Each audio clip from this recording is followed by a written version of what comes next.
ubumuga nubwo wavukanye canke ni ibintu vyagufashe mu nyuma? Nibwo napfukanye. Nubwo wavukanye. Ufise imyaka ingahe? 15. Nje nsavye shaka gusubira ku ishuri. Nari mfise agakinga gusa akakenga kara pasuse karaheze. Shaka kunoronka kandi candonka n'umuntu atarasuguma subire no ku ishuri menye n'indome na nkeye amenye no gusoma kwandika izina rya mama wanje n'irya papa wanje. Ego tugene na karimbo ka Natacha kwanza rero. Pokea moyo wangu, pokea moyo wangu, pokea moyo wangu, pokea moyo wangu.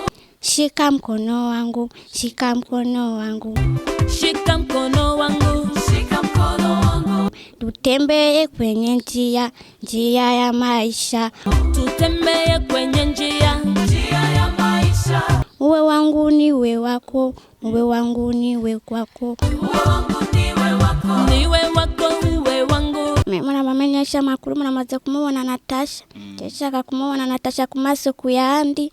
Namanda mubona mu televiziyo, mu biganiro, mu mavideo. Ndashaka kumubona ku masoko yandi. Ndamuramuse. Ndashaka kumubona ku masoko yandi tubonane.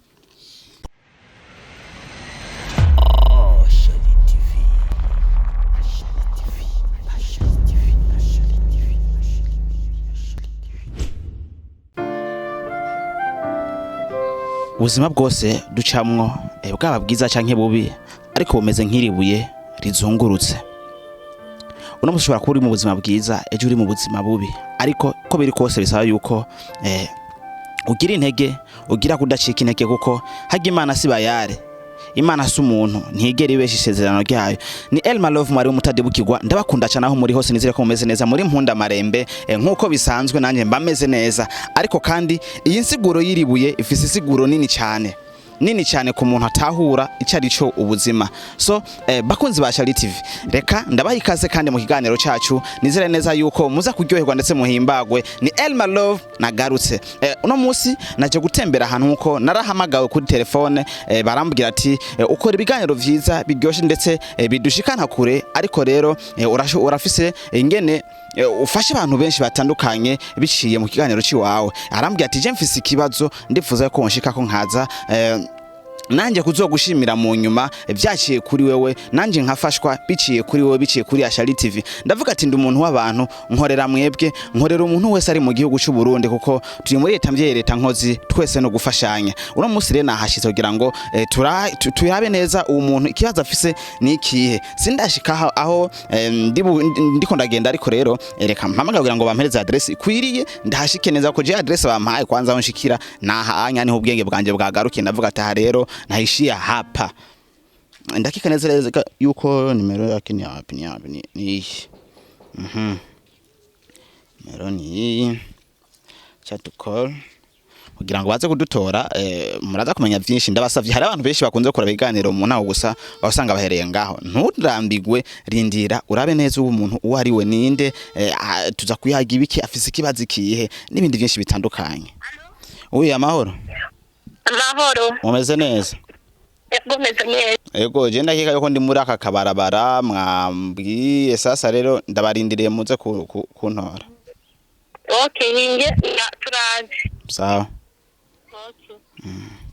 Asante sana. Yes bakunze ba Charity TV ntimurambirwa ko nanje kugira ngo baze kudutora tuyage ariko kandi kambe ndabayagisha gato imbere yuko bashikira nababwiye neza yuko ubuzima bumeze nk'iribuye bugiye uyo rizungurutse gutya n'ubuzima burazunguruka hari gihe usanga uno munsi wari uvyutse yafise ejo ugasanga uvyutse atayufise kandi uno munsi ushobora gusanga uvyutse atayufise ejo ugasanga uvyutse Imana yuguriye inzira bikagenda neza. Rero twirinde cyane gusuzugura umuntu ataca afise ngo nuko ufise ico ufise canke twirinde cyane kufata nabi kuvuga nabi umuntu bivanye n'ikintu tumufashe canke ikintu twoba dukora kubwiyo kugira ngo abashe kubaho uko ntuzi nawe ejo hawe aho ingene hameze ntuzi nawe ejo hiwawe ingene hazabameza canke ejo habana bawe umuryango wawe uzokurikira angene bizoba bimeze. So iyo ni nyigisho nziza cyane ni wifuje ko no musi twosangira imbere ko rutangura ikiganiro nyezina byo byiza cyane. Ni sawa niwe twako turayaga. Witwa nde? nitwa Butoyi Angelique. Butoyi Angelique. Yego. Ni ufise ikibazo cyane? Oya sije ndagifise. Yesu ugifise. Oya. Aho ni vyiza. Rero vyavize ko utwadresse direct mahama ibindi turaza kubiganira hariya mu wamukoze. Yego. Muhira naho hafi gatoya. Je basimeje gutelefona bunyene amajambo abiri ndavuze mu rushibushika sana. Nawe atereka rabaye none ndavuze nahagaze aho wantumye ko cyane. Twashitse ni hafi ni nk'imisegonda. Ni sawa. Angelique none ne usanzwe uretse uwo muntu canke bimeze gute? Jewe mu bisanzwe ndi nyinabo. Yego ndi nyinabo nije turi kumwe n'abana. Yego. Nari kubaza umuntu tuje kuraba afise ikibazo ikihe ariko kandi reka ndindire kwa agenda kimwibariza aho nyene birashoboka ko avuga cyane. Aravuga ni muzima ku munwa arazi kuvuga. Ati ni muzima ku munwa arazi kuvuga. Urumva handi hose si muzima. Handi hose afise ubumuga muga kuvuga aravuga arabizi kwivugira wenyene. Yego. Oya ho nico kintu gikuru ca mbere tukwiye kora Asa ni sawa. Meze neza. Ugiye urusuma tuguherekeze. Abari vyiza.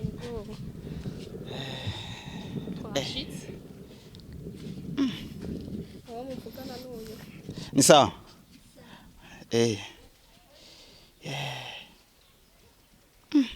Sasa bakunze bashariti ibindi baza neza ko twashize nane bagimbere no kubabwira ko nahashitse ariko kandi peut-être mwavyumvise yuko watuzaye hatubwiye but nkuko watubwiye tuganira n'uyu ngaha kadufata akanya tuyage nawe ariko nawe ndagukenera hafi yiwanje kugira ngo tuyage twese sivyo muri hangana nta dutega twifitiye ngaho oya nta kibazo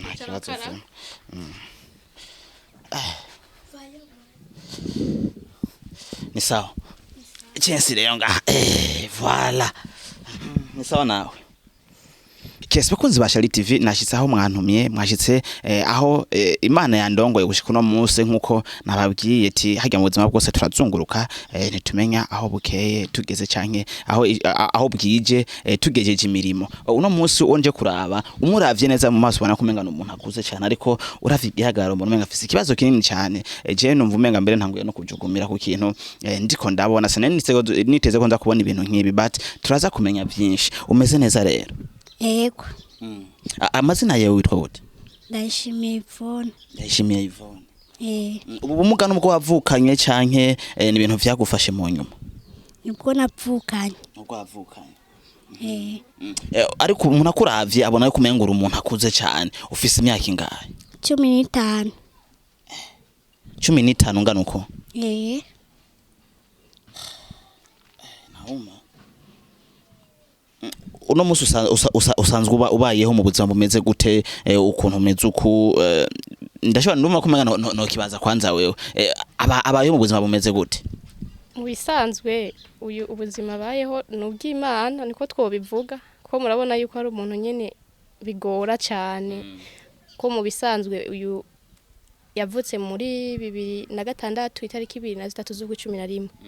Yego yavukanye ubumuga uko nyene mumubona arakura nyene uko akura mu bisanzwe urabona nko ngaha hamwe nko kuboko koko nta namagufa arimo amagufa yiwe aranacomoka amagufa yiwe baragerageje uburyo bwose baramujana mu bitaro ngo bamuvuze baje kumugorora abazungu bambwiye ati ibi bintu nibikunda tu umwana mukazomugoroza muzo mushaka kumwica aca baho muri ubwo buzima mbere ahi naho twa twaranase no kumujana ku ishuri haca umuntu atubwiye abana mwe nabo baraja ku ishuri ati mujane yige tuca turamujana ku bafaransa ariga umwaka wa mbere akiga vyanka nyene kurumva afise ikibazo kenshi amagufa yiwe aracomoka ukumva nyene uri hafi yiwe bicomotse uravyumva ko aranatera n'indura arababara cyane ariga bikanka nyene ko afise nk'abantu bamuheka mu mugongo babagenzi nkiyo twaba mu mirango baramuheka bakamutwara bakamushikana ku bafaransa abo nyene bamujanye nibo bamugarukana ko ariho biga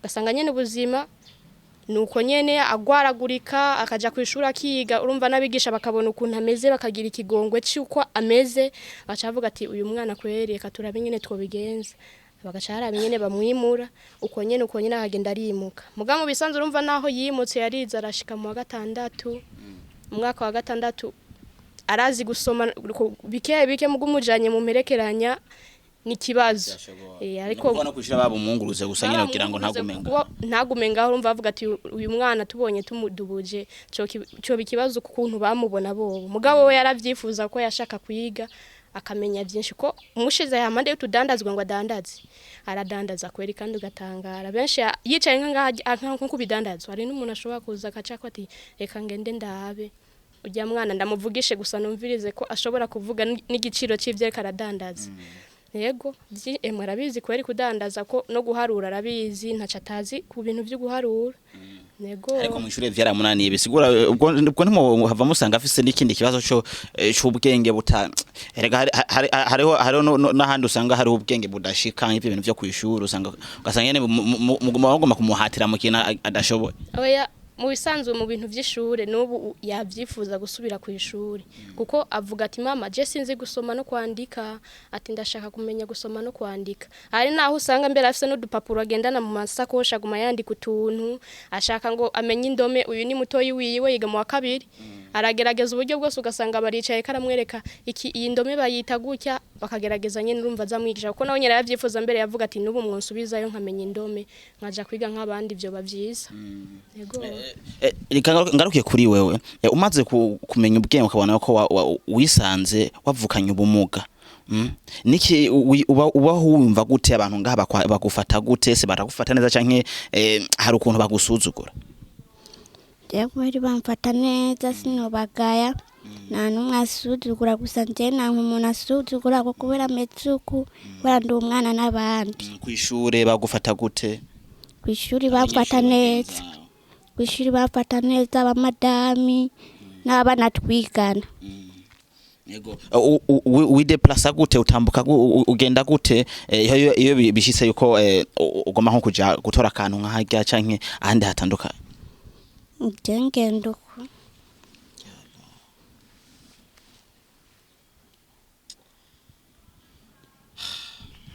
bakunzi ba Shali TV nizire neza ko kino kintu cyuko turakibona ariko kandi birababaje kuko nimba umuntu agenda nk'uko uca wibaza yuko yoshika ahantu nko ku metero 3 ahagiye umwanya ungana gute ku mubiri hoho ubumeze biramaze gushika ukagira hasi mwanya muremure oya ngenda buhoro buhoro none iyo uragenda wikwega nkuko ntumva yuko nga ino musi uriko uri kubagura kubera nabimenyereye nanje cyane ihangana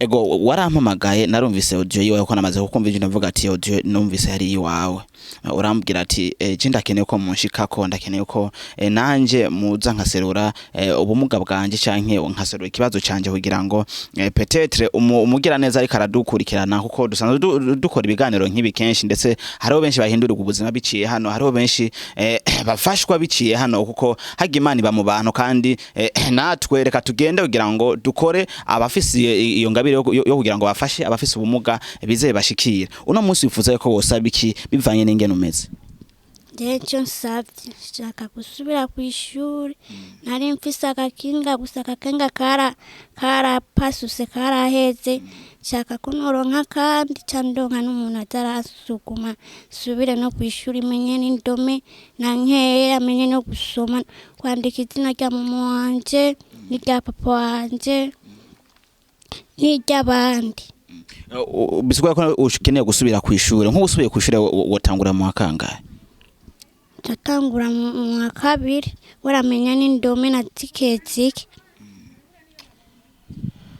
ndibaza neza ko mwavyumva ingene bimeze umwana yisabiye gusubira ku ishuri ibaza ko ufise ubumuga ngo umugabo kabushaka kandi guforsa kwiga kuronka ubumenyi ni ibintu bigira bake uno munsi bagize Imana ntibagiye kumusabisha muri ville benshi usanga babisharisha isaya ku isoko bariko barabasabisha ariko uyu baratomboye ntibagize uwo mutima kugira ngo bamwishare gihagiye bamucisha amafaranga afise umutima wo kwiga afise umutima wo gusubira gutambuka asubire kuja kurondera ubumenyi ko abandi bahagaze bakomeye babikora wewe urinde uri kuratambuka wenyene ukomeye Imana wayihaye iki nta nakimwe kiretse yuko ari ubuntu wagiriwe ariko kandi ushobora gusanga yakugize mu buzima kugira ngo ufashe bano yagize kuki niko bimeze isi nikigenda ariko kandi ntiwirengagize gikuru s'amafaranga menshi gikuru n'umutima hari afise amamiliyoni adashobora no gufasha umuntu ifaranga rimwe ijana ryo kubaho rimwe ku munsi umuntu akabaho ifaranga rimwe ariko ufise amafaranga ibihumbi 5 ugafasha umuntu ibihumbi 2 kugira ngo ararariye nawe ni ibintu bibaho kandi ni ibintu bishika. So reka je mfata akanya no kuri ndavuze kandi mvuze menshi n'ibintu bitari bikenewe byose. Reka tubiganire kugira ngo tuyage. Je iki kintu cy'uno mwana kirambere ikibazo. Ibaza ko ufise imyaka 15 ntuzi gusoma, ntuzi mperekeranya warize gushika mu wa gatandatu, abigisha bakamugirira ubuntu kumva impuhwe yo ko batomudubuza, bakamwunguruza kugira ngo bamunezere abone ko yanezerewe yungurujwe. Ndibaza nico babigirira nta kindi. Gusa wewe uriho kugira ngo abandi babeho. Kora ikintu uzovuga ati ninapfa nzoba nasize umugani. Hari uzovuga ati ujya yapfuye ampaye ubuzima, yapfuye mbayeho neza kubera we. Reka ndabasabe namwe muri kumadukurikirana mwumve kabisa, mwumva amarira y'umwana, mwumva amarira y'ikimuga kugira ngo mudufashe. Hamwe vyoshika umuntu ukaronka umuntu akubwira ati jereka ndagushire mu ishure, ndagushire mu ishure hama akagushira muri prive. Urabona ko uronka umuntu akurihira cyangwa kusaba kuja ku ishure, urafise abandi bagukurikiranira ibindi byose bitandukanye. Ya kwera no tangiwe kwansubije mu ishuri namubwira Imana kode Imana kutogwa maguhezagira minsi yose. Kwansubije mu ishuri nibyo nifuza. Ariko warize gushika mu wa gatandatu birahankana, ubona yo kumenga umuntu yotuma ko akurabira ubundi buzima wicaramo, ko bambwiye turaze gucuruza neza, uricara ajya kwibaro gaca amafaranga, akatuma guheza akantu basi wicare ngaho onya imbere yo muheruka zuraraba n'amajana 2 yinjira. Nabyo no bishobora babimaye. Naho nivyo vyiza. Reka nganire na gatoye n'umuntu asanzwe amureze kugira ngo we tumenye vyinshi bitandukanye. Nkuno munsi vyoshika ku bantu bakeneye gufasha, akavuga ati uwo mwana jewe mumpe ndamutunge mu rugi wanje. Ese mwo mutanga cyane avuga ati wapi? Mu bisanzwe uyu mwana aragoye cyane. Aragoye uko nkubageze mu bintu by'ibigero niko novuga. Uraza umwana w'umukobwa akuze ko akenera twinshi, yageze nko mu bihe by'urumva n'ibindi bintu. Kandi uyu wewe aranababara ko twavuga ati yaba vyokunda ko nka hoba hariho nk'ubuhinga abaganga bokoresha bagafuma bamugara uko n'umuntu iyo hageze nitumukira arashobora kumara insomene ariko araribwa. Ni ibintu bigoye urumva kumutunga sinzi kuko natwebwe ni kwihangana nyene kwica Imana iguhaye ntushobora kugita kandi bavuga ko ikimuga gisumba imva. Ego umubuzi asa ari nk'uwo turonse akavuga ati nshaka kumufasha akamudufashiriza tumwifitiye byoba byiza uko uyu ni kimararungu wacu mu muryango. Kandi no mu bantu muri social ahantu hose ari abantu baramwakira, abana baramukunda kubera ukuntu yiyakira wenyene ubwiwe uko ari. Kenshi nkaha amagufa yiwe buri nk'ubu arafise shoke muri kuriya kuguru kuri hari bisaba ko umuntu aza kenshi turamukanda kuko hari aho turaronka kaga ntuzi agapomade bamuhe bigaca bisaba ko umuntu aza aramukanda nyene n'utuzi ko aravuga ati ndaba unkande tanti numva ukuguru kumeze nabi amagufa gaca mukuru ku kibazo rero afise ikukuguru no kukuboko iyo bijanye uko nk'uyu ntaja muri toilette aja muri po usanga ari kibazo. Hari n'igihe rero usanga iyo yagize ikibazo mu kuguru adashobora no gufungura kuko acatinya kuja kuri po bwabo babare no kwicara kuri po kica kibi kibazo gacho usanga abayeho nkuko arashobora no kumarana yababaye cyane n'ukwezi kurashobora guhera adashobora gukoma kuguru. Ari uriho turonsere yadufasha akavuga ati je nshaka kumufasha uwo mwana azi byinshi burya no kwisiga niwe yisiga agafresher ubona afise arafise udupodo zo nyene arikorera kudandaza arabizi imbere no gufuma yari yagerageje ararondera mu mama araho niwe yari karamufasha ku bintu byo gufuma yamwegera akamubwira ati mfasha unyereke ingene bafuma ubu yaramenyere ari uko bita ngo munyororo nitwe yaratangiye kuza arafuma akambwira ati tanti ariho nk'utuntu abonye n'akantu kagatambara ati impa nzoje mukancapira udushugwe menye kugira nego bivanye n'ibintu yasavye we yisabiye gusubira ku ishure ndetse yisabira n'agapuspus kugira ngo azara déplacer neza. Ivyo ni ibintu biri ku mutima wiwe uwo nyene yavuze yuko yifuza yuko abantu bomufasha, ariko nkamwe musanzwe mu mutunze mufise ibindi vyinshi mubona ko yo bakeneye we wati atoba yiyumvira. Hari ibindi vyo bisaba mubona ko umuntu yobafasha. Mu bisanzwe umwana ubwa mbere araza akambwira tanti je narabonye ahantu bakina amafilme aterega nanje ndi umwana nk'abandi timundonderera ahantu nanje nzoje gukina amafilme ngo mbi cyamamare basi bimfashe nanje mu bintu by'uburyo. Umwana je maze kukibwira mama wiwe arambwira ati raba ingene nyene inyamba yo byokunda ndavuga ati mugu buryo ntibukunda ubundi umuntu ashobora kumushira muri club izihe kugira ngo ashobore kuba ico yiyumvamwo wewe yokora byogenda gute yego bica tuvuga ati nta kundi mugabo uyu rero akunda kuraba utuntu tw'utuganiro ku bintu byerekeye nko kubasana aba baririmbyi b'imiziki canke nk'udufilme kenshi akunze kuraba nk'ibintu by'abahinda afise n'udupapuro yanditse ko amafilme yose ashaka ngo igihe yaronse mu gihe ngo baronse ubuzima hakaba bakaronka udutara ngo azoza araba amafilme afise ubuzina bwinshi yanditse ku rupapuro ngaho bw'ubufilme iyo akuyumvise abana bamubwiye acaza akambwiye ati nyandikira kano gafilime nzokarabanya none ubu kuri urakandika hano uzokarabira he ngo hari igihe Imana izodutera iteka tukaronka natwe ku televiziyo tuze turabiraba mu bisanzwe rero ivyo yifuza haniniya umva arashaka gutera imbere nawe nk'abandi uko avuga ati ndi umwana nk'abandi ubumuga navukanye ndashobora hari ivyo nshoboye kuvugira naho mfise ubumuga nego ibyo yifuza ndumva neza yuko akeneye kuhindura ubwo buzima mu ijambo rimwe akava mu buzima bayemo kandi si ubuzima bwiza so je ndizera neza yuko ivyo yashikirije mva mutima ndetse yipfuza gushikira nta kindi wumva ko wosaba cyo nsabye muramenyesha amakuru muramaze kumubona Natacha ndashaka kumubona Natacha ku maso kuyandi nama ndamubona mu mateleviziyo mu biganiro mu mavideo ndashaka kumubona ku maso kuyandi ndamuramuse ndashaka kumubona ku maso kuyandi tubonane ego tugene na karimbo ka Natacha kwanza rero pokea moyo wangu pokea moyo wangu pokea moyo wangu pokea moyo wangu shika mkono wangu shika mkono wangu shika mkono wangu shika mkono wangu tutembee kwenye njia ya maisha tutembee kwenye njia ya maisha uwe wangu niwe wako uwe wangu niwe kwako uwe wangu niwe wako niwe wako uwe wangu petutaponipa nitavaa kwenye kidore shike hati moyoni mimi nakuamini upendo unapenda upendo la maisha na mimi nawe na mimi ndakuwa mke mama wa watoto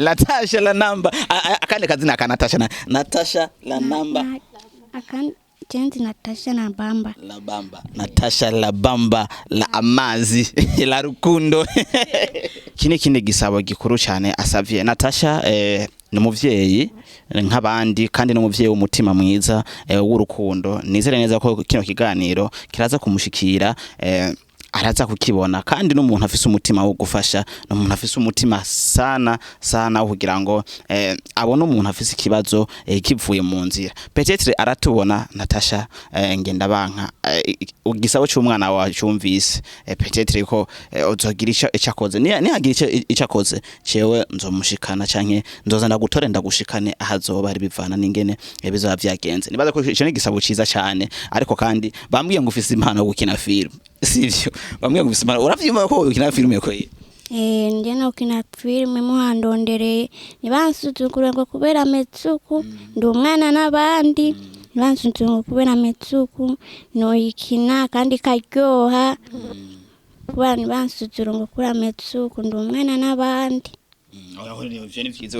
so reka turangirize hano no munsi nk'akajambo kanyuma je numva ko novuga nuko mwakoze cyane kumpamagara je ndaryohewe cyane kabisa guhura n'uyu mwana ni ikintu citeka ndetse n'imigisha je ndumva ko menga mvuye ngaha nuzuye umugisha udasanzwe abantu bose mwadukurikiranye Imana ibampezagiriye cyane kandi nizere neza yuko igisabo cy'umwana mwacumvise akeneye puspus akeneye umuntu yamusubiza ku ishure akiga nawe nk'abandi akamenya gusoma no kwandika neza bigenze neza ndetse kandi yavuze ati ndakeneye guhura na Natacha ndamubone nk'umufavu artiste wanje nkunda ndamubona amaso ku maso nanje mvuge ati ndarahuye n'icyamamare mu Burundi ivyo ni ibintu mwe yasavye kandi banatubwiye ati afise byinshi abayemwo iyo arahagera igihe akagwara mbese iyo hageze yuko agwara agwara aya magufa akamurya muhora mumujana kwa muganga canke bisaba ikibisa ko nyaguma uko nyene cyane iyo bishitse nk'iyo bishitse akagira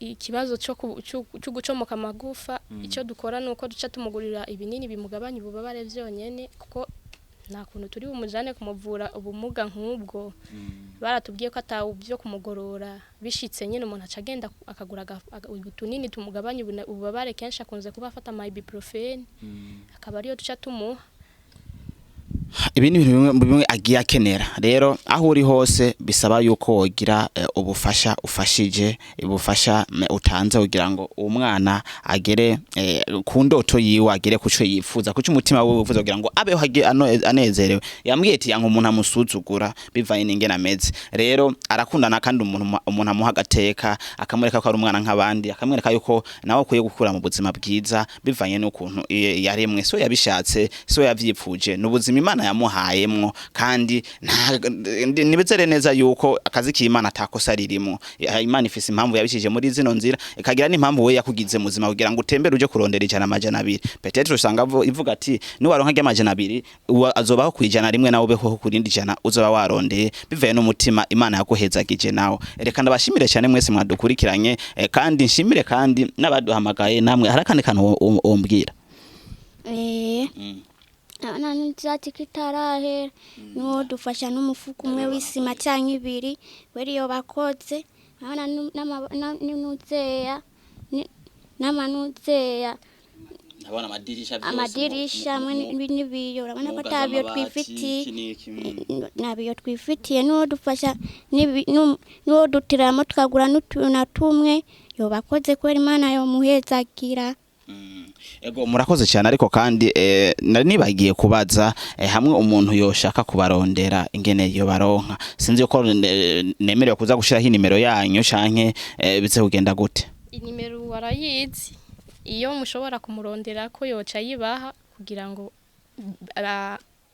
kashobore kubashikira Ego reka ndaza kuyitora hama ndaza kuyandika kugira ngo umuntu wese aza kuba ariko ikiganiro iracyajya ku kiganiro aca munsi ha umuntu ayitore ashobore kubarondera canke udashoboye kubarondera arashobora kundondera kandi nkasubira nkagaruka hano jewe ndi ntuma ngende nta kindi nahezagijwe naco kiretse umutima kugira ngo ntabarize ugowe ntabarize ushaka gutabaza nanje nshike ndakeka neza ko beshi tumaze gukora naba maze kubibona ariko kandi ndagushimire cyane ku mwanya wampaye Ego namwe murakoze cyane kuko bamwigoye mugashika hano hantu urabona sina hafi ego mwakoze cyane ashobora kuba ari afise nako yo kwivugira wenyene ari karashima nukuri novuga merci beaucoup akantu kanyuma wobwira bari kwadukurikirana ariko petete ko kwashima hajyanye umuntu ifa kwashima imbere yuko agira ica hawo kurashima bivaye no kuntu mwese yatahuye ikintu waganiriye Weru ndabaramukije mwese abari ko baratwumviriza ikiganiro ndabaramukije uzogira icyo mfasha kweri yo bakoze Imana izomuhembe muhezagire murakoze sawa Yes bakunzi ba Shali TV nize neza ko mwadukurikiranye ku ntango gushika ku iherezo ndize ko mumvise neza ibintu bikenewe ibintu umwana asaba n'ibintu akeneye mu busanzwe akeneye guhindurirwa ubuzima akeneye kubona ko habaye nawe abaye mu buzima bwiza ata muntu n'umwe amusuzwa ata mucisha mu ijisho n'ibindi byinshi reka dushimire kwanza abantu bose mwadukurikiranye kandi tunashime umuntu wese umve ko afise uwo mutima kugira ngo agire icyo amufashije navuze kareti ntibisaba amafaranga menshi n'isaba amamiliyoni kugira ngo ahindurirwe ubuzima ahubwo bisaba umutima kwanza ukumva ko wobikora muri ya majana 2 yawe ufise ugatanga amafaranga 100 ubundi agatanga 100 ku isorosoro rigwiriyo rigiye agahindurirwa ubuzima no munsi nawe akasubizwa ku ishure ufise ushobora kuvuga ati je no fata charge kugira ngo ndabusubize ku ishure ubu n'umwana nk'abandi n'umwana nk'abo mureze kuko bishikira umuntu atavyitegure ndetse atabishatse ariko kandi reka nshime ko kwanza buri muntu wese ku mutima wese yumva turi ngaha nka Charity kugira ngo dushikane message kure kubayikeneye kuba Imana yateguriye uko iyi message izobashikira bakagira ico bafashije murakoze cyane